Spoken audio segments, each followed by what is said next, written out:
제가 맡고 있는 과목은 이렇게 세 편으로 구성이 되어 있어요. 1편, 2편, 3편. 근데 40문제나 나옵니다. 이 중개자 법령이라고 하는 것은 부동산 하시는 사장님들이 알아야 될 법. 여러분들이 자격증을 따서 취직했을 때 일하면서 지켜야 될 법. 그게 이거예요. 중개사 법령이라고 하는 것은 일하시는 분 입장에서 봤을 때는 약간 조금 걸거치는 겁니다. 약간 조금 장애가 되는 거예요.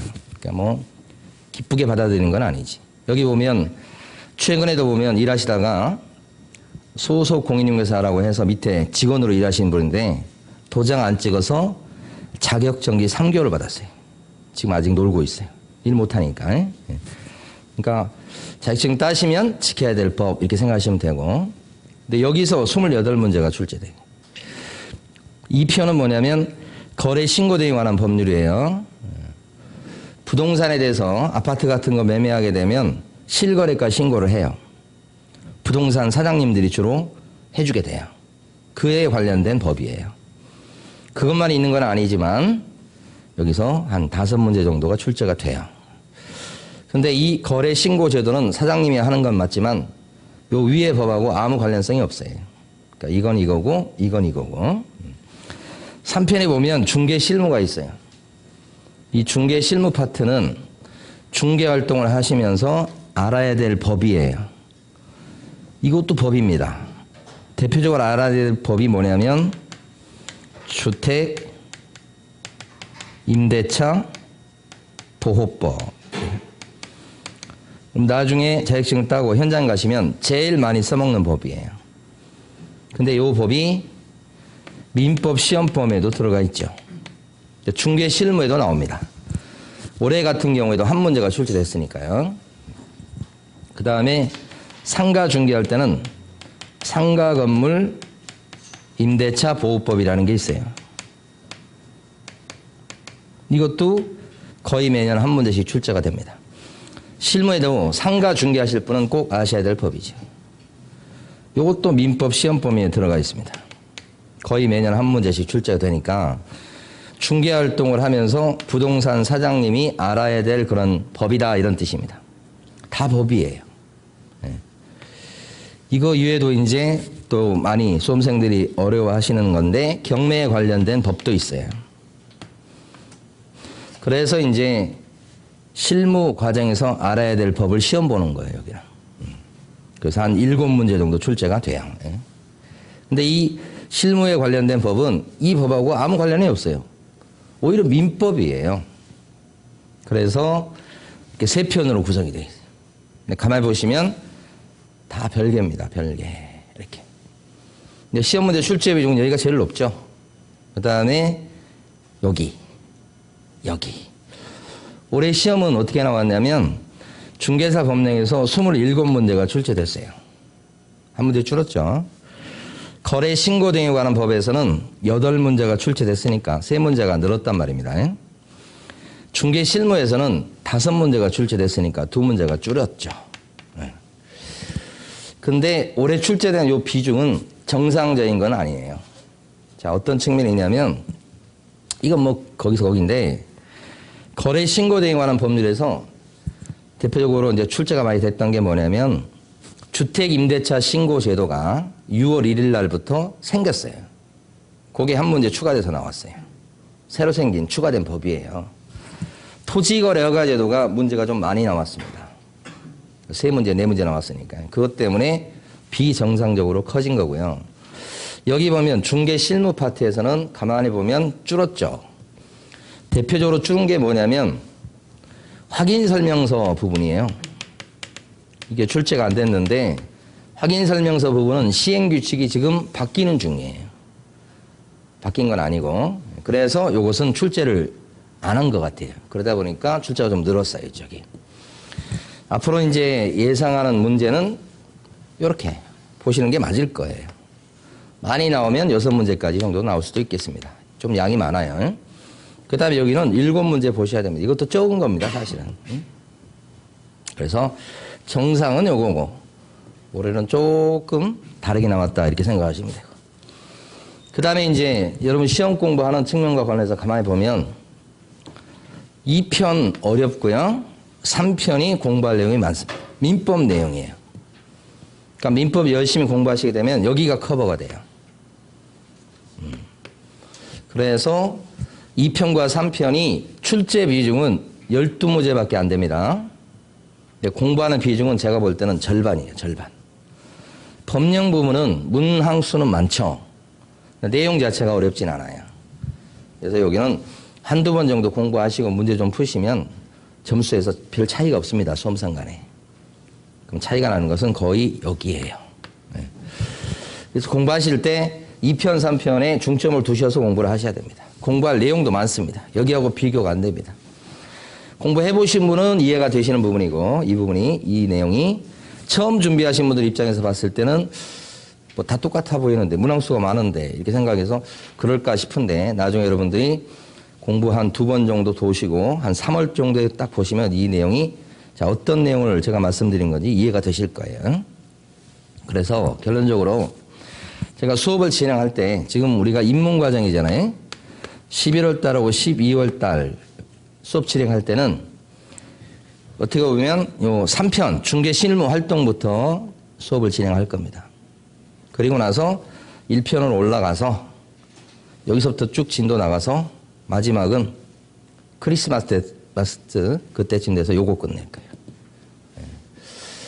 거예요. 좀 어려운 파트이긴 한데 이렇게 해서 11월, 12월을 마치고 그 다음에 1월달, 2월달, 그 다음에 3월달, 4월달 이렇게 이제 2번 공부할 때는 1편부터 나갑니다. 여기 가고 여기 가고 여기 가고 다 별개라고 생각하시면 돼요.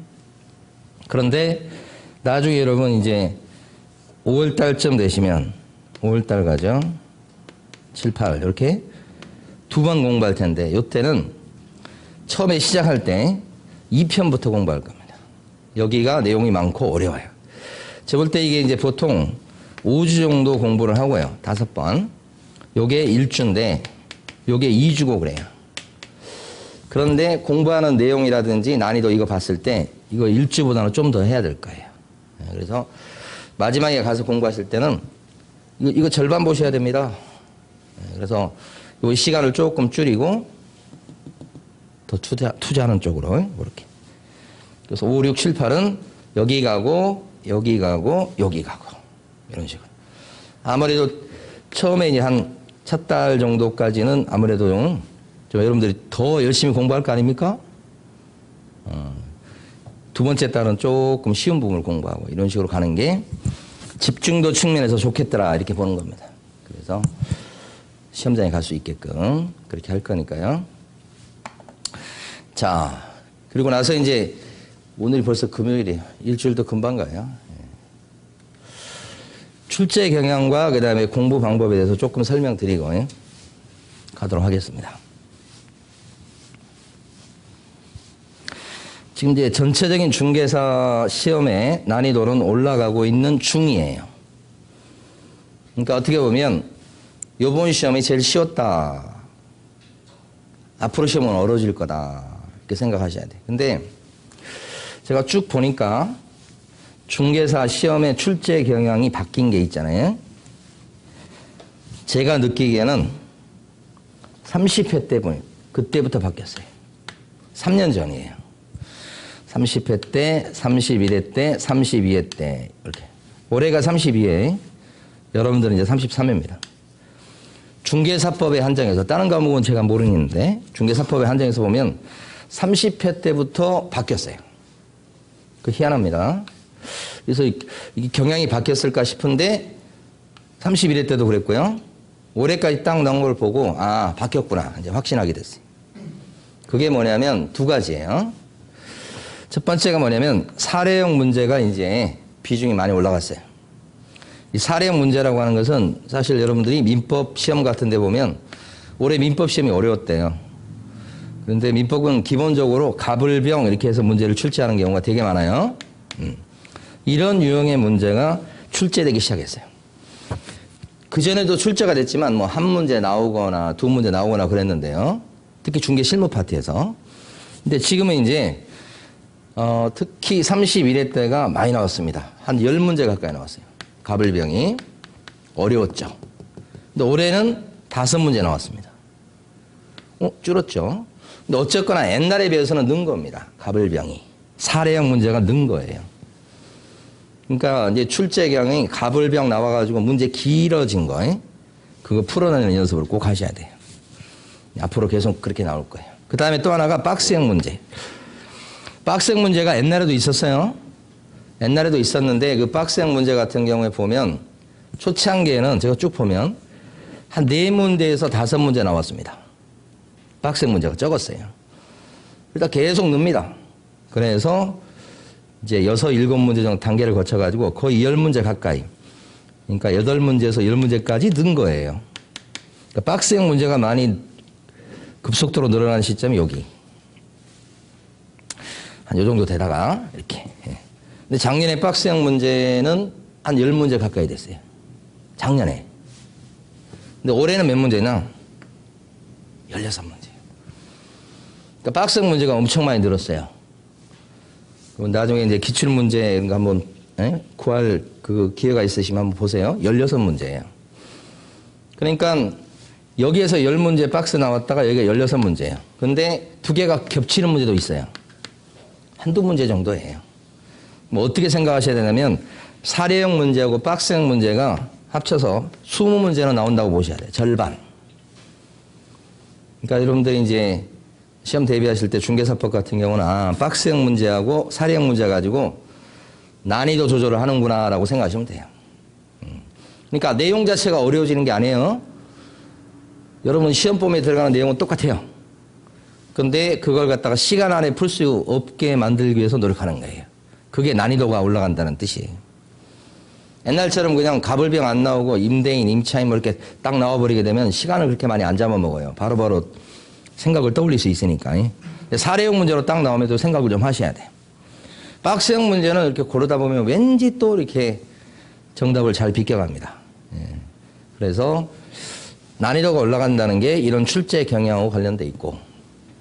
모르겠습니다. 또 이제 좀 지켜봐야 되겠지만 2편과 3편의 출제 비중이랄까 이런 걸 올리게 되면 어떻게 될 것 같아요? 비중을 올리면 역시 난이도를 올릴 수 있습니다. 2편과 3편을. 근데 이제 최근에 여기 쭉 보면 아까도 말씀드렸듯이 그 문항수가 한 12문제 정도로 딱 정해진 것 같아요. 근데 만약에 그걸 15문제 계속 이렇게 출제한단 말이에요. 만약에 비중을 올려서 그러면 시험 난이도가 올라갈 수밖에 없어요. 근데 이제 3년 동안 쭉 보니까 한 12문제, 13문제 왔다 갔다 하는 거니까 그런 건 아닌 것 같습니다. 그런데 비중은 올리지는 않지만 어쨌든 2편과 3편이 난이도가 높은 건 사실이에요. 과목의 특징을 좀 알아두시기 바라고. 그 다음에 이제 문제 중에 보면 한 3문제에서 4문제 정도는 손을 못 댈 정도의 문제가 나와요. 물론 찍어서 맞출 수도 있죠. 그러니까 중개사법이 좀 쉬운 과목이 들어갑니다. 공부할 양도 많지 않고. 그렇다고 해서 막 100점이 팍팍 나오는 그런 과목은 아니에요. 그렇다고 해서 막 중개사법이 어려워가지고 이것 때문에 떨어졌다, 막 합격 못한다 그런 것도 아니에요. 그래서 제가 볼 때는 난이도가 상 말고 최상급에 해당하는 게 한 30문제가 나와요. 그러면 열심히 공부했을 때 뭐 100점 맞을 수 있으면 좋긴 한데 그건 제가 볼 때는 거의 찍어서 맞추는 거고요. 거의 뭐 90점 정도가 100점 수준이라고 보시면 돼요. 그러면 합격을 1000번 하고도 남아요. 그런데 이제 보통 중개사 시험에서 합격하신 분들의 중개사법의 평균 점수를 보면 70점대가 대부분이에요. 합격하신 분들 중에 전체 과목 평균은 60점대부터 70점 사이가 대부분이고요. 합격하신 분들 전체 평균. 중개사법의 평균은 70점대가 대부분이에요. 근데 중개사법에서 70점 못 맞았어. 합격하는 게 굉장히 힘들어요. 중개사법에서 70점 못 받았는데 합격한 사람은 잘 못 봤어요. 그래서 최소한은 70점 받아야 된다. 근데 조금 더 확실하게 합격하려면 어떻게 되느냐. 조금 더 확실하게 합격하려면 70점보다는 조금 더 받는 게 필요하겠죠. 그래서 저는 80점 정도를 받으면 떨어지는 게 불가능하다. 이렇게 생각합니다. 근데 좀 실수할 수 있죠. 75점 맞았어. 그래도 합격합니다. 그러니까 여러분 목표 점수는 한 80점 정도를 딱 잡으시고. 공부하는 게 지금 중개사법만 공부한다 그러면 목표를 90점 잡으시라고 할 수 있겠어요. 중개사법만 공부하면. 근데 공법도 있고 등기법도 있고 다른 어려운 과목들이 많이 있거든요. 그걸 같이 해야 되거든요. 뭐 중개사법만 하라고 말씀드릴 수가 없잖아요. 예. 그럼 이제 제가 이제 수업 시간에 그 다른 과목도 같이 해야 되니까 중개사법에서 80점 넘길 수 있게끔 그런 강의를 목표로 할 거예요. 예. 그러다 보면 만약에 조금 더 욕심을 내면 막 예를 들어서 그러니까 우리 화를 싸가지고 적중시킨 거로 하면 40발을 싸가지고 40문제를 적중시킨다. 이러면 이건 최상이에요. 40발을 싸가지고 40문제를 적중시키면 이것만큼 더 완벽한 게 어디가 있어요? 이런 사람이 있을까요? 없어. 그래서 어디가 나올지 모르니까 조금 더 공부를 하는데 제 목표는 한 100발 정도 싸가지고 40문제 맞추는 요걸 목표로 할 거예요.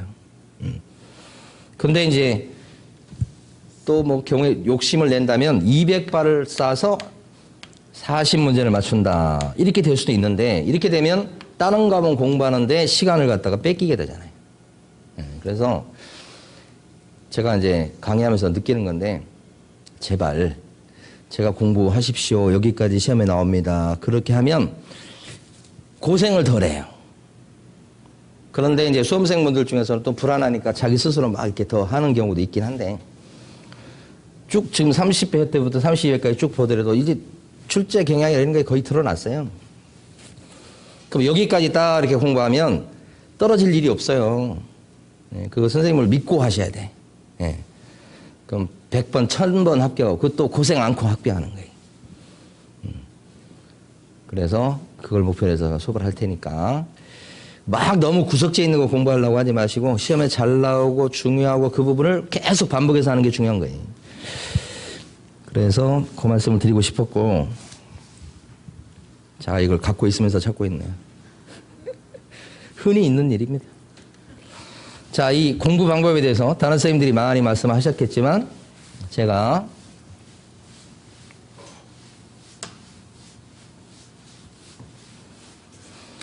제 주관적인 생각에서 몇 가지 말씀드리고 넘어갈게요. 아마 이제 금요일이 돼서 아무래도 다른 선생님들이 많이 말씀하셨을 거예요. 자, 첫 번째는 뭐냐면 자격증을 따는 이유가 분명해야 됩니다.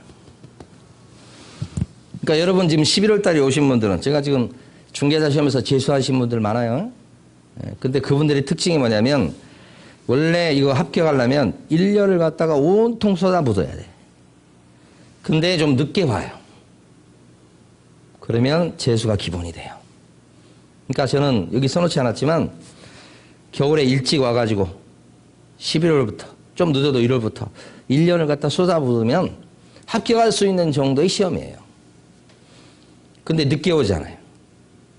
그러면 자칫 잘못하면 재수로 가는 거예요. 이게. 그래서 여러분 지금 11월 달에 오신 것은 여러분들 가만히 보면 저는 이걸 보면서 아 여러분들이 자격증 따야 되겠다는 그런 의지나 목표의식이 분명하다고 생각됩니다. 눈을 보면 알 수 있어요. 그러니까 목표가 분명해야 됩니다. 그렇지 않고 부모님이 이제 가서 자격증 따와라 이렇게 하는 경우가 있어. 여기도 계실 수 있는데 그런 분들은 목표의식이 좀 약해요. 그래서 선생님이 수업 시간에 막 하고 그러면 별로 관심이 없어요. 계속 스마트폰만 만지작거리다가 그 다음에 이제 결석하기 시작하더니 나중에는 학원 안 나오고 집에서 확인자나만 오게 되고 막 그런 친구들이 있어요. 요새 특징이 뭐냐면 젊은 분들이 중개사 자격증 공부를 많이 해요. 근데 정확한 목표의식을 갖고 했을 때 11월까지 견딜 수 있는 거예요. 10월까지. 근데 그게 없어. 응? 그러면 중간에 포기할 가능성이 높아요. 자기 의지가 중요합니다. 최근에 제가 우리 애기들 학교 데려다주고 또 학원도 데려다주고 데려오고 그걸 많이 했어요. 근데 이제 그건 제 의지가 아니고 저희 안사람의 의지죠. 근데 그렇게 하다 보니까 애기들이 독립심이 없어요. 그래서 간간히 저하고 우리 애기들 두 놈이 있는데 둘 다 남자 애기들인데 중학생이에요. 자꾸 부딪혀요. 야, 너네들 스스로 알아서 학교도 가고 학원도 가고 그래라. 응? 아빠가 귀찮아서 그런 게 아니고 응? 스스로 할 줄 알아야 된다. 그래야 뭐든지. 응? 이렇게 해서 얘기하면 또 저희 안 사람은 또 뭐야. 또 뭐 좀 별로 그렇게 탐탁치 않게 생각하더라고. 근데 며칠 전에 한 3, 4일 전에 제가 우리 큰 놈하고 둘째 놈 되게 혼냈어요. 그랬는데 이놈들이 그 다음 날에 자기들끼리 알람 맞춰놓고 두 놈이 아침에 일어나가지고 자기들끼리 뭐야 아침밥을 한 건 아니고 요새는 그런 게 많잖아요. 저기 밀키트 이런 게 많잖아요. 그래서 딱 해놓으면 프라이팬에 딱 해가지고 해서 먹고 갔더라고. 아침에 일어났는데 두 놈이 없는 거야. 그게 이제 일주일 됐어요. 그래서 제일 처음에는 아마 느낌상으로는 저에 대한 저한테 삐져갖고 그런 것일 수도 있어. 그런데 어쨌거나 자기 스스로 일어나가지고 밥도 먹고 학교 가고 학원 가고 이렇게 한다면 독립성이 있어서 좋을 거 아닙니까? 그랬을 때 성공할 수 있는 거지. 누가 시켜서 하고 그러면 안 되는 거예요. 최근에도 그 사무실에서 계약을 하나 하는데 월세 얻는 친구는 45세예요. 결혼 안 했대요. 싱글인 모양이더라고. 혼자 산다고 그러더라고. 뭐 결혼했다 이혼했는지 모르겠는데 이건 남자예요, 남자. 근데 계약을 딱 월세 계약을 하러 왔는데 아빠가 따라왔어요. 아버님이 70대 넘으셨을 것 같아. 아니 40대 된 아들이 자기 월세 계약하는데 아빠가 따라왔대. 응? 이러면 안 되는 거 아니야. 너무 독립심이 없어지는 것 같아요. 이 정도 나이가 됐으면 지금 그러면 안 되는 거 아니에요? 예. 자, 이런 얘기를 내가 저 아는 분한테 말씀을 드렸더니 제 아는 분이 그러는 거예요. 자기 집안의 경험을 얘기해 주더라고. 엄마가 있는데 그 아들을 그렇게 막 감싸고 막 애지중지하는 엄마가 있었어요. 다 키웠어. 회사 취직까지 했어. 근데 그 아들이 회사를 그만둔대. 그렇게 그만둔다고 했는지 그만두라고 했는지는 잘 모르겠어요. 그 사표를 내야 될 일이 있는데 엄마가 대신 가서 사표를 냈대요. 싫어합니다. 그 자기 집안 얘기면서 그 얘기를 해주더라고. 네. 그러면 안 되는 거 아니에요? 그러니까 지금 아직 재정적으로 독립이 안 돼 있기 때문에 부모의 도움을 받을 수는 있어요. 그렇지만 자기가 이거 하겠다. 자기는 앞으로 계획이 이렇다. 그건 본인이 그걸 계획을 세워가지고 그러니까 엄마, 아버지 이렇게 해서 도와달라고 이렇게 할 수 있어야 되는데 다 엄마, 아버지가 다 해주고 그거 뭐예요 그게? 하여간 얘기가 좀 셌습니다만은 목표의식이 분명해야 된다. 옛날에 어떤 친구가 있었냐면 고등학교 3학년이에요. 그 친구가 고등학교 3학년 때 시험 공부를 해서 대학은 못 갔어요. 그 다음에 자격증을 땄어. 고등학교 3학년 때니까 야간반을 들었어요. 근데 그 친구는 왜 학원 나와서 이거 자격증을 따려고 진짜 수강료 내고 끊었냐면 자기 삼촌이 부동산을 하셔요. 그러니까 이 친구가 이제 공부에는 소질이 없는 거야. 그러니까 삼촌이 뭘 보여줬냐면 부동산 사무실의 통장을 보여준 거예요. 통장을 딱 보여주니까 170만 원, 300 얼마, 600 얼마, 경우에 따라 막 1000만 원 가까이 막 들어온 통장을 봤잖아. 그 고3인 그 친구가 그 통장을 보고서 눈이 뒤집힌 거예요. 이 길이다. 삼촌이 또 적극적으로 공장하고. 공부하러 오신 분들 중에 보면 부모님이 부동산 하시는 분들 꽤 많아요. 부동산 하시는 부모님이 지금 어려운 환경이긴 한데 그걸 떠나서라도 자식한테 안 좋은 건 안 시키는 거예요. 좋으니까 시키는 거예요. 그래서 여러분들이 분명한 목표의식을 가지실 필요가 있다. 이걸 가지려면 여러분 주변에 부동산 하시면서 성공하신 분들 견학을 좀 하셔요. 그것도 공부예요. 그래서 여러분 마음속으로 내가 이걸 꼭 따야 되겠다. 그래서 나도 저 사람처럼 성공해야 되겠다라는 목표의식을 가졌을 때 수험 공부하는 게 이게 외로운 길인 거예요.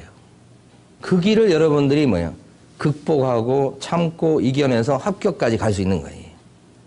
중간에 여러분들 지금은 의지가 대단하지만 시간이 좀 지나고 그러면 또 풀어지고 방황하고 그런 일이 반드시 와요. 그걸 넘어서야 합격할 수 있는 거예요. 그래서 공부하시러 오신 분들 중에 특히 어르신분들 같은 경우는 주변에서 그렇게 성공한 사람들 사례를 들어서 오시는 경우 되게 많아. 그런 분들은 굉장히 의지가 높아요. 동기부여가 잘 되고. 저는 이게 제일 중요하다고 생각합니다. 다른 것보다. 인내하는 게 시험 공부니까요. 그 다음에 이제 반복이 이루어져야 돼. 그러니까 처음 들을 때는 좀 신기하고, 두 번째 들을 때는 알아먹는 것 같아서 재밌고, 세 번째 들을 때는 뭐예요?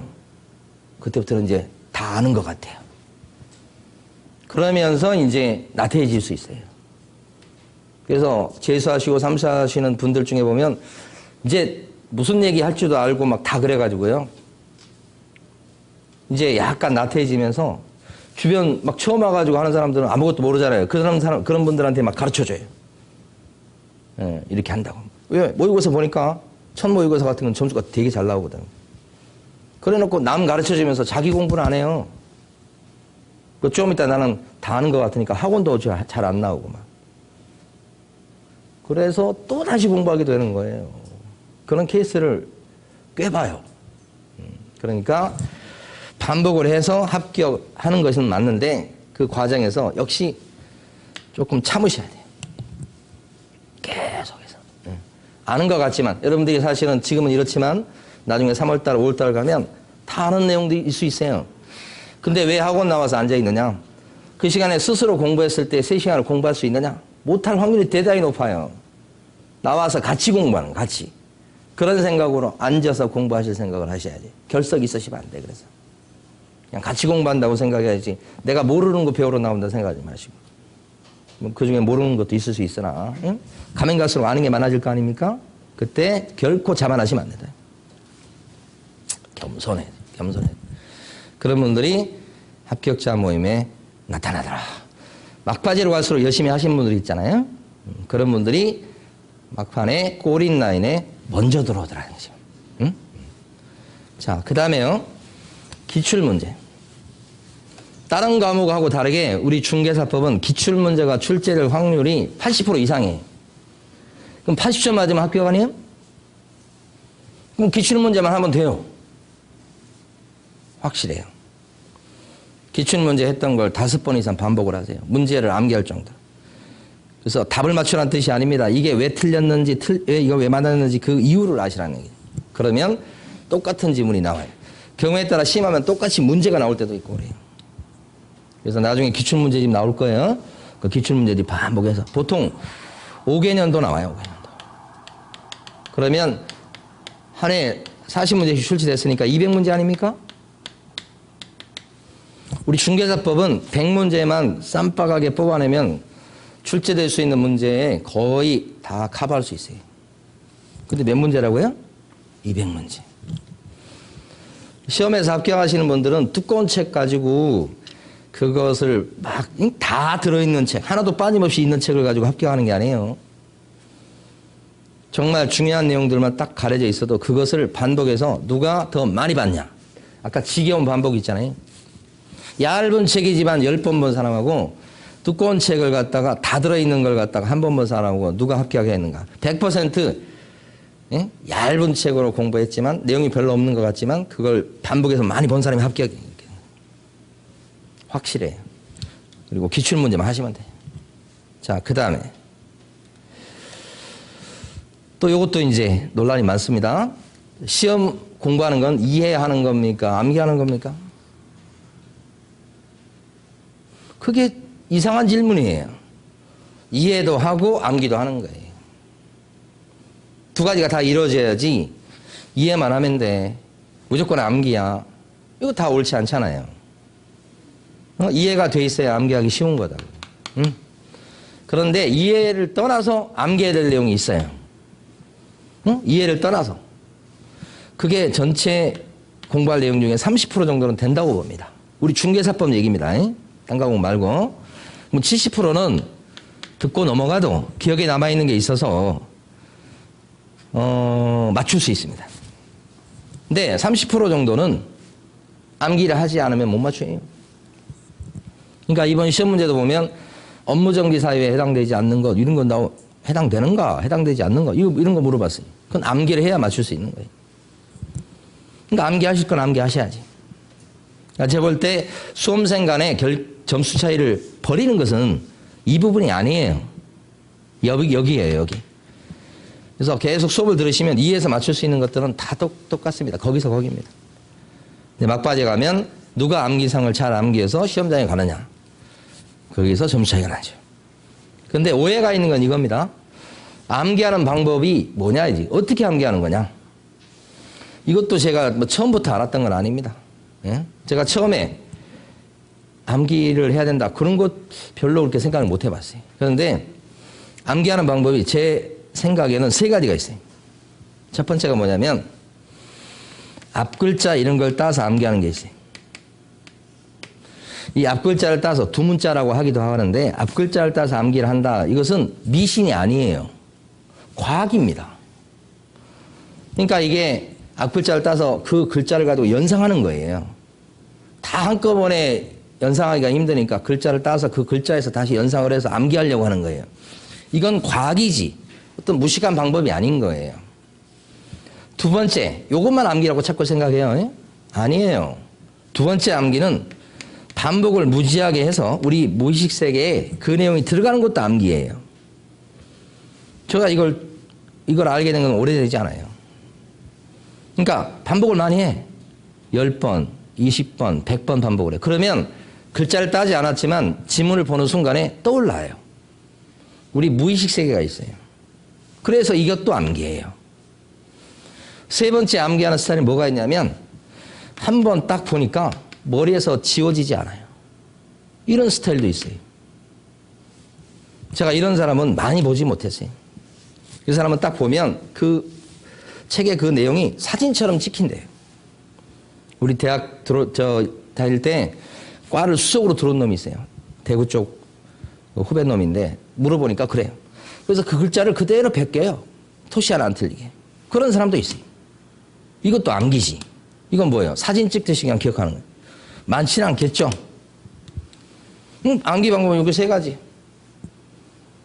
그럼 저는 어디에 들어갈 것 같아요?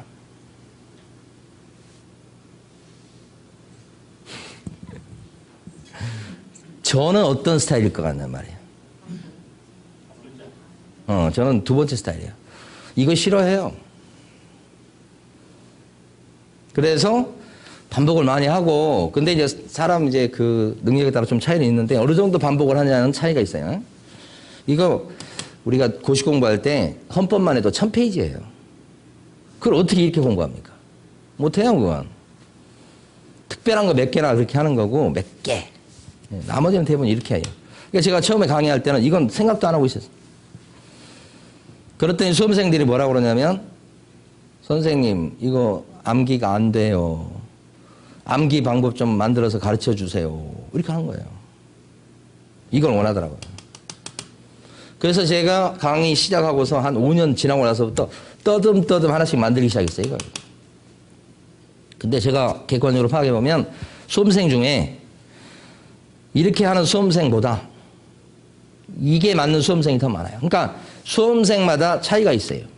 자기한테 맞는 스타일이 있어요. 자기는 이렇게는 안 되고 여기 맞는 스타일이 있어요. 저처럼. 그러니까 이게 모든 게 이걸로 다 통한다는 건 아니에요. 어떤 분들은 이거에 대해서 아주 그냥 거부 반응을 보이신 분이 계세요. 그러면 이렇게 하셔야 돼. 이렇게. 그렇게 하시면 돼요. 다만 이제 이런 분들이 비중이 더 높아. 그래서 수업 시간에 이제 암기사항 중에 앞글자를 타서 암기하는 내용이 있을 거예요. 그걸 못 받아들이시면 이걸로 하시면 돼. 본인 스스로. 근데 요 수험생들이 더 많기 때문에 저도 그렇게 좋아하지 않지만 이걸 한단 말이에요. 여기는 뭐 신경 안 써도 되겠죠. 그 암기. 여기가 결정합니다, 솔직히. 누가 더 반복하느냐. 누가 열심히 암기하느냐. 됐어요, 이제. 자, 그래서 어느 정도 여러분 이해되실 것 같고, 그 다음에 2편, 3편의 중요성은 아까 말씀드렸습니다. 중개사법에서 중요합니다. 그 다음에 여기까지 말씀드리고 쉬겠습니다. 공부할 때, 이제 올해 처음 공부 시작하신 분도 계셔요. 작년에 공부해 보신 분도 계실 수 있어. 공부해 보신 분은 해당 사항이 없어. 처음에 공부하신 분들은 초창기에 이제 책이 곧 나온다고 그렇게 얘기 들었는데, 입문서 말고 기본서. 기본서 나왔을 때 기본서를 찬찬히 읽어가지고 내가 공부를 제대로 해보겠다. 이런 생각을 버리세요. 여러분이 처음에 교재를 받아가지고 그 두꺼운 교재를 읽어가지고 이해하는 게 어려워요. 처음에는 어떻게 해야 되냐면 그냥 무턱대고 수업을 많이 들어서 우리 일상적으로 하는 말로 그 과목을 이해하셔야 되는 거예요. 그걸 글로 이해하는 게 어렵다고요. 그러니까 책은 놔두시고, 뭐 선생님들이 책 펴서 어디 봅시다 뭐 이렇게 하긴 하는데 그때 읽으시긴 하는데 처음에는 강사님들이 하는 얘기를 많이 들으셔야 돼. 그래서 그 내용이 그 과목이 어떻게 이루어졌는가, 그죠? 우리가 말로 했을 때 그 이해를 먼저 하셔야 돼. 그게 몇 번 이렇게 많이 들으셔야 돼. 그리고 나서 이해가 됐으면 그 다음에 책을 붙잡고 읽기 시작하셔야 돼. 처음부터 책을 읽잖아요. 그러면 되게 힘들고 고생을 많이 하게 돼요. 그러니까 많이 듣고요. 그 다음에 이제 읽기 시작하는데 선생님이랑 같이 읽어보시고 그 다음 복습하시고 이렇게 하시라고. 선생님과 같이 읽는 게 뭐예요? 수업을 듣는 거예요. 그 다음에 혼자서도 읽어보시고. 그래도 이해 안 가는 거 많을 거예요. 근데 이해 안 되는 것을 갖다가 이해를 갖다가 하게 만드는 게 문제입니다. 문제. 예? 저도 이제 공부해보면 책에서 막 읽어봤을 때 이게 무슨 말이야. 그런데 어떤 문제를 풀잖아요? 안 풀려. 그 왜 그러지? 해서 기본서 내용을 쭉 찾아보면 있는 거예요, 거기가. 그래서 그 내용을 이해하게 되는 경우가 되게 많아요. 그래서 문제를 풀어서 이해하는 거예요, 사실은. 그리고 어차피 점수 따는 거잖아요. 그 막바지에 가시면 문제를 많이 푸신 분들이 실력을 올리고 점수를 딸 수 있게 되는 거예요. 그래서 이게 시간적 순서입니다. 작년에도 공부해 보셨던 분들은 뭐 별 의미가 없어요. 왜냐하면 벌써 그분들은 여기를 거친 단계예요. 그래서 그분들은 뭐 나는 올해 꼭 합격해야 되니까 1월달부터 문제를 푼다. 아니면 뭐 기본서 나오면 바로 읽어야 된다. 읽는다. 그거 괜찮아요. 근데 올해 처음 하신 분들은 이 단계를 꼭 거치시라는 거죠. 아시겠죠? 자, 첫 시간에 여기 과목에 대한 설명을 드렸고요. 쉬었다가 아까 어디서부터 한다고 그랬어요? 3편부터 한다고 그랬습니다. 1편이 아니고. 자, 쉬겠습니다.